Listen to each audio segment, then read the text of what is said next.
Titanfall has the satisfaction of Call of Duty's pointing and shooting, framed in an aesthetic that supports blasting across rooftops, jumping from wall to wall, and summoning your own personal Gundam Jaegar Titan thing.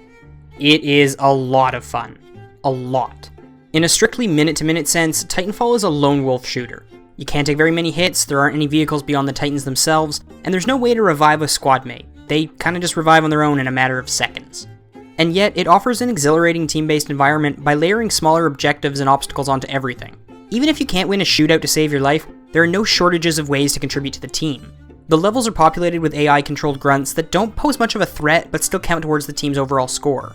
You're also able to hack robo-guards by stabbing them in the face with your hacking knife, and when all else fails, you can try taking on a Titan. As a player, you're never stuck waiting around for someone else to shoot you. And even when your team does lose, you get to enjoy a Left 4 Dead style escape, which acts as a great opportunity to meet in the middle and have one last free-for-all.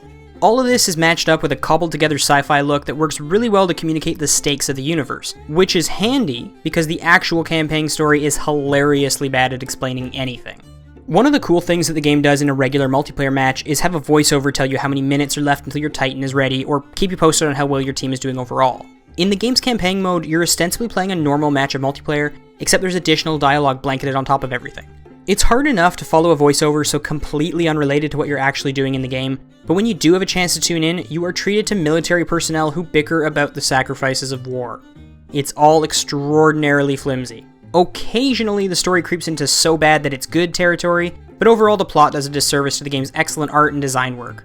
It's easy enough to accept a light story in a game predicated on playing with other people, but at the full retail price of $60, it's also unreasonably light on content.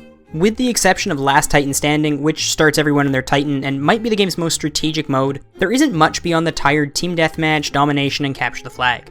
And even those mainstays might have been enough if there was a way to create custom matches. But right now there aren't any private games or host options or anything to mess around with outside of matchmaking proper.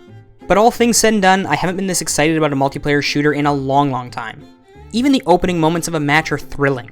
Jumping down onto a map feels like a flume ride. You're given a brief glimpse of the horizon just before experiencing the physical sensation that you signed on for.